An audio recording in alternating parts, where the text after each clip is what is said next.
দুধের শিশুকে তার মায়ের কাছ থেকে সরিয়ে নিয়ে তাকে মেরে ফেলার চক্রান্ত করেছিল ইমন।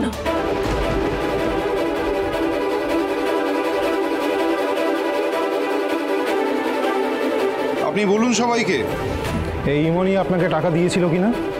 হ্যাঁ, উনি সেই রাতে আমাকে টাকা দিয়ে বলেছিলেন যে বাচ্চাটাকে মেরে ফেলতে আর হাসপাতালে জানাতে যে বাচ্চাটা মৃত জন্মেছে।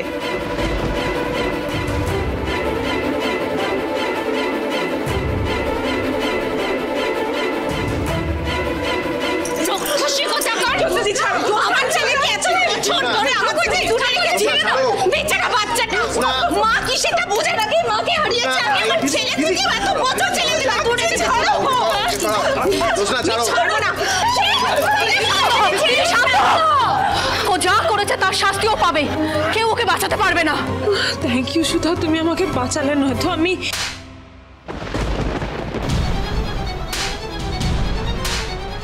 সুধা। হাউ ডেয়ার ইউ সুধা, এইভাবে তুমি ইমনের গায়ে হাত তুললে কি করে? আর একটাও কথা বললে 3টে জায়গায় আমি 4টে চড় মারবো তোমায়।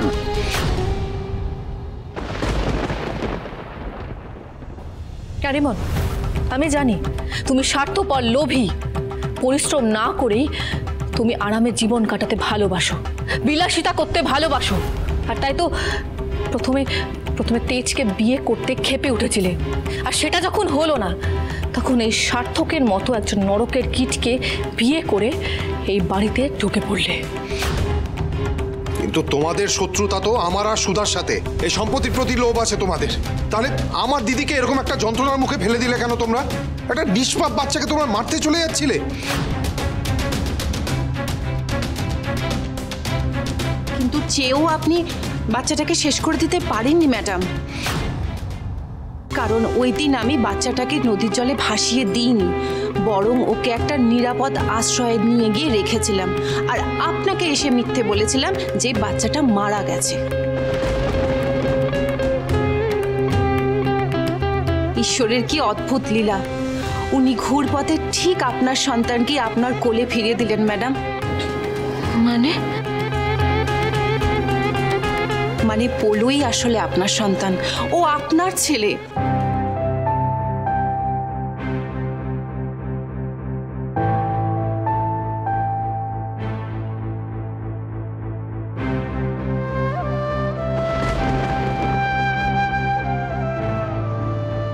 সত্যি বলছেন আপনি? হ্যাঁ ম্যাডাম, সেই রাতে আমি বাচ্চাটাকে শেষ করে দিতে পারিনি।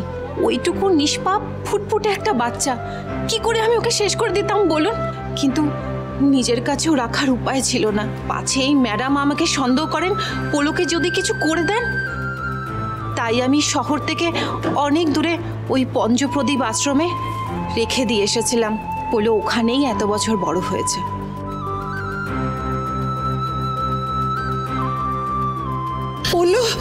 পোলো তো আমাদের বাড়ির ছেলে, তার মানে আমাদের বাড়ির ছেলে। দাদু ভাই,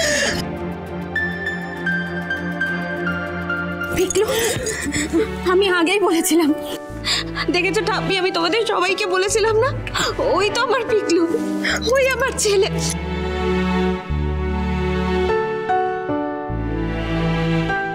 আমার পিকলু বেঁচে আছে, আমার পিকলুর কিচ্ছু হয়নি। আমি ঠিক চিনেছিলাম ওকে, দেখলে তো ঠাম্মি।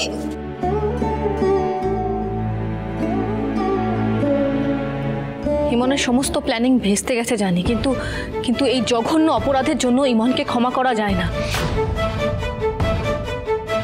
ঠাম্মি, আমি অনুরোধ করছি, ইমনকে আজই পুলিশের হাতে তুলে দেওয়া হোক। যার জন্য আমার দিদিকে 5 বছর ধরে অমানসিক যন্ত্রণা সহ্য করতে হয়েছে, তাকে তো কঠিন থেকে কঠিনতম শাস্তি পেতেই হবে। হ্যাঁ ঠিক বলেছো তোমরা। প্রথমে ভেবেছিলাম ওদের এই বাড়িতে রেখে আমি নিজে শাস্তি দিয়ে ওদের আমি শুধরে নেব, কিন্তু না, ওরা হচ্ছে দাগী আসামি। ওদের এই বাড়িতে রাখা বিপজ্জনক। তাই যারা আমার নাতনির এত বড় ক্ষতি করেছে, 5 বছর ও সন্তানের থেকে ওকে দূরে রেখেছে, বাড়ির লোকের ভালোবাসা আদর থেকে বঞ্চিত হয়ে অনাথ আশ্রমে গিয়ে বড় হয়েছে, তাদের তো আমি ক্ষমা করব না, কিছুতেই না। নাজ্জামাই, তুমি এই সব কটাকে ওই সব কটাকে ঘাড় ধরে নিয়ে যাও পুলিশ স্টেশনে, আর দেখবে যেন ওরা একদম কঠিন থেকে কঠিন শাস্তি পায়, আমি বলে দিলাম। ঠামি বলছি, ওদের বলতে ওকে আর মেজকা কেন? না না, আমাকে এর মধ্যে জড়াচ্ছ কেন? আমি তো কিছু করিনি। দেখি সার্থক, তুমি এইভাবে একটা বিপদের মুখে আমাকে ঠেলে দিয়ে আমাকে ছেড়ে চলে যাচ্ছ তুমি? অফকোর্স, যে অপরাধটা আমি করিনি ইমন, আমি তার দায়টা কেন নেব? একদমই তাই। এই মহিলাকে ইমনই টাকা দিয়েছিল, ইমন পোলোকে মারতে চেয়েছিল, তাই যাবতীয় শাস্তি হালকা ইমনের প্রাপ্য। একদম না, একদম না মেজকা। আমি যদি ফাঁসি, আমি তোমাদের দুজনকে নিয়ে ফাঁসবো। আরে দেখলে তো ইমন, স্বার্থের জন্য বানানো সম্পর্ক ঠিক এই রকমই হয়। স্বার্থে ঘা লাগলেই সেই সম্পর্কটা ভেঙে যায়। চিন্তা করো না, এত যখন চক্রান্ত হাতে হাত ধরে করেছো, তখন হাতে হাত ধরেই দানায় যাবে, আর তোমার সাথে মেচকা আর সার্থক হয়ে যাবে। আরে কিন্তু কোন চার্জে? শোনো, পোলোকে জ্যোৎস্নার থেকে আলাদা করার ষড়যন্ত্রে তোমরা ইমনের সাথে ছিলে না ঠিকই, কিন্তু পোলোকে বাড়ি থেকে নিয়ে গিয়ে শহরের বাইরে ছেড়ে দিয়ে আসার জন্য তোমাদের শাস্তি হবে। হয়তো ইমনের থেকে একটু কম হবে, কিন্তু শাস্তি তোমাদের হবে। উৎপল বাবু, হ্যাঁ আসুন না দিয়ে। এই দেখুন আমার কাকা শ্বশুর, আমার শালা বাবু আর শালার ওয়াইফ, মানে বউ, নিয়ে যান। স্যার বলেছে চলুন। আরে আমাকে কেন নেবে? আমি তো কিছু করিনি, আরে আমার বিরুদ্ধে কোনো প্রমাণ নেই। যা করেছে ওরা করেছে। ও মা, মা, মা, তেজ। শর্মিলা, তুমি তোমার স্বামীকে হাত ছাড়ুন আমার। অফিসার, এদের এক্ষুনি এখান থেকে নিয়ে যান। আমার এদের পাশে দাঁড়াতে ওকে। চলুন চলুন, আর দাঁড়াবেন না প্লিজ, চলুন। দাঁড়াবেন না, চলুন চলুন মানে চলুন প্লিজ, চলুন প্লিজ, প্লিজ চলুন। জ্যোৎস্না, মা গো, গত 5 বছর তোর উপর তুই বাচ্চাটার উপর যে অত্যাচার করেছে আমার স্বামী, আমি হাত জোড় করে ক্ষমা চাইছি রে মা। আমি আজ থেকে ওর প্রায়শ্চিত্ত করবো মা গো। তুই বললে আমি তোর পা ধরে ক্ষমা চাইবো।